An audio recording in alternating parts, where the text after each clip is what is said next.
Congress party అధికారంలోకి వచ్చినాక తెలంగాణ రాష్ట్రంలో విద్యార్థుల సమస్యలు ఎట్లా ఉన్నాయి, విద్యార్థుల మరి నిరుద్యోగులందరూ కూడా ఉద్యోగాలు ఇస్తారా ఇవ్వరా అన్నది ఒక పెద్ద సమస్యగా మారింది. నిరుద్యోగ భృతి కూడా ఇవ్వాలని చెప్పేసి గతంలో విద్యార్థులు డిమాండ్ చేశారు. మరొక వైపు ఏపీ కాంగ్రెస్ చీఫ్గా మరి ఎవరైతే వైఎస్ రాజశేఖర రెడ్డి కూతురు బాధ్యతలు చేపట్టిన తర్వాత షర్మిల ఏ విధంగా పనిచేస్తుంది, ఆ ప్రభావం ఎలా ఉంటుందో మనతో మాట్లాడేందుకు విద్యార్థి నాయకుడు నాగరాజు ఉన్నారు. వారిని అడిగి తెలుసుకుందాం. ప్రత్యేకంగా ఉస్మానియా క్యాంపస్ అంటేనే ఉద్యమాలకు పోటీగడ్డ. ఇప్పుడు తాజాగా కాంగ్రెస్ పార్టీ అధికారంలోకి వచ్చిన తర్వాత అసలు క్యాంపస్లో ఎట్లాంటి ప్రశాంతి వాతావరణం ఉందా, మళ్ళీ ఏమన్నా ఎఫెక్ట్ ఉండే అవకాశం ఉందా? ఇప్పటివరకైతే ప్రస్తుతం అయితే కాంగ్రెస్ పార్టీ విద్యార్థుల నిరుద్యోగుల యొక్క ఆకాంక్షలు నెరవేర్స్తామని చెప్పేసి ప్రధాన ఎజెండాగా ఈరోజు ఎలక్షన్లో పార్టిసిపేట్ చేయడం జరిగింది. ఈరోజు తెలంగాణలో ఉన్నటువంటి యావత్ నిరుద్యోగులు కేసీఆర్ అయితే ఎవరైతే ఉన్నారో కేసీఆర్ నిరుద్యోగుల్ని మోసం చేసిండు, విద్యార్థుల్ని మోసం చేసిండు. కాబట్టి ఒక కాంగ్రెస్ పార్టీ అనేది ఒక ఆల్టర్నేటివ్ కావాలని చెప్పేసి నిరుద్యోగులంతా కూడా ముక్త కంఠంతో ఈరోజు కాంగ్రెస్ పార్టీని గెలిపించడం జరిగింది. వారి యొక్క ఆకాంక్షలు ఏ మేరకు నెరవేర్స్తారనేది కాంగ్రెస్ పార్టీ యొక్క పాలనలో త్వరలో తెలియబోతుంది మనకు. ఇప్పటివరకైతే కాంగ్రెస్ పార్టీ వచ్చిన తర్వాత గతంలో ఇచ్చినటువంటి ప్రభుత్వం ఇచ్చినటువంటి నోటిఫికేషన్ సంబంధించినటువంటి ఉద్యోగాలు ఇచ్చారు తప్ప ఇప్పటివరకు వాళ్ళు కొత్త ఫ్రెష్ నోటిఫికేషన్ ఇంతవరకైతే ఇవ్వలేదు. త్వరలో టీఎస్పీఎస్సీ మొన్న రీసెంట్గా చైర్మన్ని నియమించారు. మేము వేస్తామని చెప్తున్నారు, వెయిట్ చేయాలి. ఇప్పుడు ఏదంటే ఈ వెయిట్ చేసే ధోరణిలో ఈరోజు విద్యార్థులు కూడా ఉన్నారు. ఒక 6 months తర్వాత కాంగ్రెస్ యొక్క పాలన విద్యార్థుల పక్షాన ఏ విధంగా ఉంది, నిరుద్యోగుల పక్షాన ఏ విధంగా ఉంది, వాళ్ళ హామీలు నెరవేర్చులా లేదా అని చెప్పేసి ఒక 6 months తర్వాత కూడా మళ్ళా ఉద్యమాలు స్టార్ట్ అవుతాయి ఇలాగా మనకు కనిపిస్తూ ఉంది. అంటే ప్రత్యేకంగా ఉస్మానియా యూనివర్సిటీ వేదిక ఏ సమస్యనైనా పరిష్కారం చేయాలి, రాజకీయం కావచ్చు, విద్యార్థుల సమస్యలు కావచ్చు, లేదంటే మిగతా ఏదైనా కూడా ఇక్కడ వేదిక అవుతుంది. ఇప్పుడున్న పరిస్థితిలో కాంగ్రెస్ ప్రభుత్వం ఇచ్చిన హామీలు నెరవేరుస్తుందన్న ఒక నమ్మకం ఉందా? ఈ పాలన ఇంకా వెయిట్ చేయాల్సిన అవసరం ఉందా? ఉస్మానియా ఎప్పుడైనా సరే గతంలో తెలంగాణ ఉద్యమంలో అయినా సరే తెలంగాణ రాష్ట్రం ఏర్పాటు అయినాక సరే ఎప్పుడు కూడా ఉస్మానియా విశ్వవిద్యాలయం అనేది ఎప్పుడు ప్రజల పక్షాన నిలబడింది తప్ప ఏ ప్రభుత్వ పక్షాన కూడా నిలబడిన ప్రసక్తి లేదు. ఉస్మానియా యూనివర్సిటీ అంటేనే ఒక ప్రతిపక్షం. ఈరోజు ఏర్పడిన కాంగ్రెస్ పార్టీ ఏర్పడిన తర్వాత తను కూడా కేసీఆర్ లాగా ఒకవేళ వ్యవహరించినా సరే తనకు బుద్ధి చెప్తారు ఖచ్చితంగా. ఉస్మానియా యూనివర్సిటీ ఎప్పుడు యావత్ తెలంగాణ పక్షాన్ని నిలబడుతుంది, నిరుద్యోగుల పక్షాన్ని నిలబడుతుంది, రైతుల పక్షాన్ని నిలబడుతుంది, యావత్తు సమాజం పక్షాన ఎప్పుడు ఉస్మానియా విద్యాలయం కొట్లాడుతుంది. గతంలో కొట్లాడింది, ఇప్పుడు కూడా కొట్లాడుతుంది. నిరుద్యోగ వృత్తిపైన మీ అభిప్రాయం ఏంటి? ఇవ్వాల్సిన అవసరం ఉందా లేదా, దానికి సంబంధించి విధి విధానాలైనా ఇవ్వాల్సిన అవసరం ఉందా లేదంటారు? ఖచ్చితంగా నిరుద్యోగ భృతి ఇవ్వాల్సినటువంటి అవసరం ఖచ్చితంగా ఉంది. కాంగ్రెస్ పార్టీ కూడా తన మేనిఫెస్టోలో ప్రకటించడం జరిగింది నిరుద్యోగ భృతి ఇస్తామని చెప్పేసి. గతంలో కూడా కేసీఆర్ నిరుద్యోగ భృతి ఇస్తామని చెప్పేసి తను మోసం చేయడం మనందరం చూసాము. ఆ యొక్క హామీని కాంగ్రెస్ పార్టీ అయినా నెరవేర్చదని చెప్పేసి మేము నమ్ముతున్నాం. ఒకవేళ కాంగ్రెస్ పార్టీ కనుక ఆ హామీని కాక వాళ్ళు ఇచ్చిన హామీలు నెరవేర్చకపోతే ఖచ్చితంగా కాంగ్రెస్ పార్టీని కూడా మేము ప్రశ్నిస్తాం.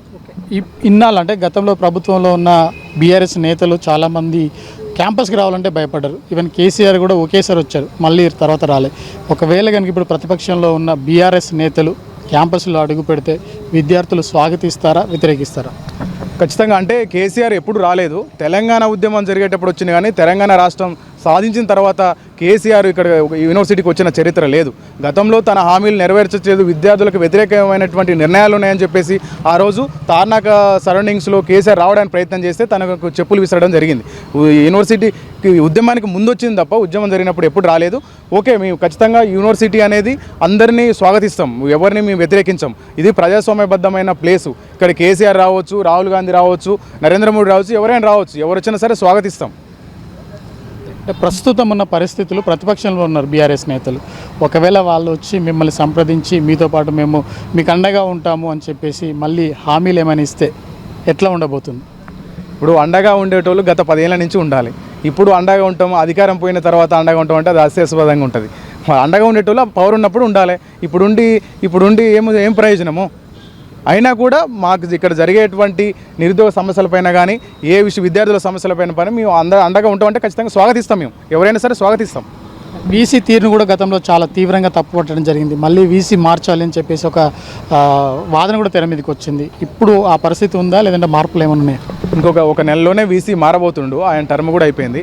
వీసీ అనేటైనా చాలా నియంతృత్వంగా వ్యవహరించిండు. ఆయన ఏంటంటే ఒక వీసీ గతంలో ఎట్లుండేది అంటే వీసీని కలవాలంటే చాలా ప్రజాస్వామ్యబద్ధంగా కామన్ విద్యార్థి కూడా పోయి కలిసేటోడు. ఈరోజు అలాంటి సందర్భాలు లేవు. అతను ఏంటి ఒక ఫెన్సింగ్ కంచె కట్టుకొని ఒక బోన్సర్ని ఒక 20 మందిని పెట్టుకొని ఆయన షో పుటప్ చేస్తుండే తప్ప వీసీ అయినటువంటి ఎప్పుడైనా విద్యార్థులకు ఎప్పుడు అవైలబుల్గా ఉండాలి, కామన్ విద్యార్థులకు కూడా అవైలబుల్ ఉండాలి. అది వీసీ యొక్క తత్వం. ఈ నియంతృత్వ వీసీ అనేది ఇంకో 4 రోజుల్లో అంతమైపోతుండు. 4 రోజులు ఆయన పదవి ముగించబోతుంది. ఇప్పుడు వచ్చి ప్రభుత్వాన్ని కూడా ఒకటే విజ్ఞప్తి చేస్తూ ఉన్నాం, విద్యార్థుల యొక్క సమస్యల కోసం విద్యార్థులకి సమయం కేటాయించే మంచి వీసీని మీరు చూసి ఎన్నుకోవాలని చెప్పేసి మేము ప్రభుత్వాన్ని కోరడం జరుగుతుంది. ఏపీలో షర్మిల చీఫ్గా బాధ్యతలు తీసుకున్న తర్వాత తెలంగాణలో ఏ విధంగా అయితే రాజకీయాలు చేసిందో లేదంటే పాదయాత్ర చేసిందో ఏపీలో కూడా అదే విధానాన్ని అవలంబిస్తుంది. ఇది కాంగ్రెస్ పార్టీకి కలిసి వస్తుందా? ఇప్పుడు ఒక సామెత ఉంటుంది, ఏట్లో రాయి తీసినట్టు గూట్లో రాయి తీసిన అనేది సామెత ఉంటుంది. ఆమె ఇక్కడ ఏం చేసింది ప్రజలకు, ఇక్కడ ఉన్న వాళ్ళకు సమాధానం చెప్పాలి. ఆమె షర్మిల అనే ఆమెకి మొదటి నుంచి షర్మిల పక్కన నడిచిన వ్యక్తుల్లో నేను ఒక ఉస్మానియా విద్యార్థి నాయకుడిగా ఇదే రాజశేఖర రెడ్డి బొమ్మ పెట్టి జయంతి చేసిన నేను, షర్మిలకు అండగా నిలబడ్డ వ్యక్తిని నేను. షర్మిల పార్టీకి విద్యార్థి విభాగానికి రాష్ట్ర అధ్యక్షుడిగా పనిచేసిన నేను ఒక ఉస్మానియా విద్యార్థి నాయకుడిగా. కానీ ఆమె ఏం చేసింది ఈరోజు, ఇక ఆమె నమ్ముకున్న వాళ్ళని, నాలాంటి మంది విద్యార్థి నాయకుల్ని, ఎంతోమంది పార్టీ నమ్ముకున్న వాళ్ళందరినీ నట్టేట ముంచి ఇప్పుడు ఏపీకి పోయింది. ఏపీలో ఏదో చేస్తాను అదే చెప్తున్నది. ఏం చేస్తుంది ఇక్కడ చేయడం, అక్కడ ఏం చేస్తుంది? ఆమె ఇచ్చిన హామీలు ఎడిపోయినాయి, ఆమె చెప్పిన మాటలు ఎడిపోయినాయి. ఒక రాజశేఖర రెడ్డి కుటుంబం అంటే ఒక మాట ఇస్తే మాట తప్పదనే దాన్ని తుంగలో తొక్కి ఈరోజు నువ్వు ఇంతమందిని నట్టేట ముంచిపోయినావు కదా. నీకు ఏపీలో కూడా అదే జరుగుతుంది. తస్మాత్ జాగ్రత్త ఏపీ ప్రజలారా, మీరు షర్మిలతోని చాలా జాగ్రత్తగా ఉండాలి. తన యాక్షన్ తప్ప ఇంప్లిమెంటేషన్లో తనకి ఎలాంటిది ఉండదు. అలాంటి వ్యక్తిని నమ్మడం అనేది మన మూర్ఖత్వం అవుతుంది. మీరు ఆలోచన చేయాలని చెప్పేసి చెప్తున్నాం. ఓకే, రాజ్యసభ సభకు అనిల్ని ఎంపిక చేయడం పైన మీ అభిప్రాయం ఏంటి? ఒక యువ నాయకుడు, కానీ పెద్దల సభకు చిన్న వయసులో ఉన్న అనిల్ పంపించడం సమంజసమేనా? ఖచ్చితంగా స్వాగతిస్తాం. ఇప్పుడు కాంగ్రెస్ పార్టీ తీసుకున్నటువంటి నిర్ణయాలు ఖచ్చితంగా స్వాగతించాల్సి ఉంది. ఒక విద్యార్థి నాయకుడు ఉన్నటువంటి ఒక బల్మూరు వెంకటరిని ఎమ్మెల్సీగా ఎన్నుకోవడం, అదేవిధంగా యూత్ కాంగ్రెస్లో ఉన్నటువంటి అనిల్ కుమార్ యాదవ్ లాంటి వ్యక్తిని కూడా రాజ్యసభకు ఎన్నుకోవడం అనేది చాలా ఆహ్వానించదగ్గ పరిణామం. యూత్ని, విద్యార్థుల్ని ఈరోజు రాజకీయాల్లో భాగస్వామ్యం చేస్తూ మంచి స్థాయికి తీసుకురావడం కాంగ్రెస్ పార్టీని అప్రిషియేట్ చేయాల్సింది. వారసత్వ రాజకీయాలు అంటే కాంగ్రెస్ పార్టీయే అని చెప్పేసి అంటారు. ఇప్పుడు కూడా అదే విధానాన్ని అవలంబిస్తుంది. దీంట్లో మార్పు చేయాల్సిన అవసరం ఉందా లేదా? ఖచ్చితంగా వారసత్వ రాజకీయాలకి ముగింపు పలకాల్సిన అవసరం ఉంది. రాజకీయాలంటే కొత్త జనరేషన్ని, కొత్త నాయకత్వాన్ని ఎప్పుడైతే మనము ఆహ్వానిస్తామో మంచి పరిణామాలు చోటు చేసుకుంటాయి. అదే వారసత్వం మా నాన్న పోయిండు నేను వస్తా, మా తాత ఉండు నేను వస్తా అనేది తెలంగాణలో ఉండకూడదు అనేది మా ఆలోచన.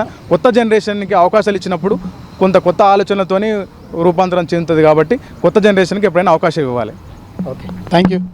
ఓకే, కొత్త రాజకీయాలకు అవకాశం ఇవ్వాలి. కొత్త నేతలు, యువ నాయకత్వాన్ని రాజకీయాల్లోకి ఆహ్వానించిన అవసరం ఉంది.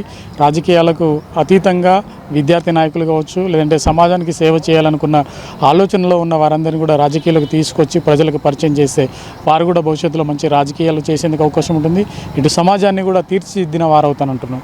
కెమెరామెన్ రాజుతో మహేందర్, హైదరాబాద్.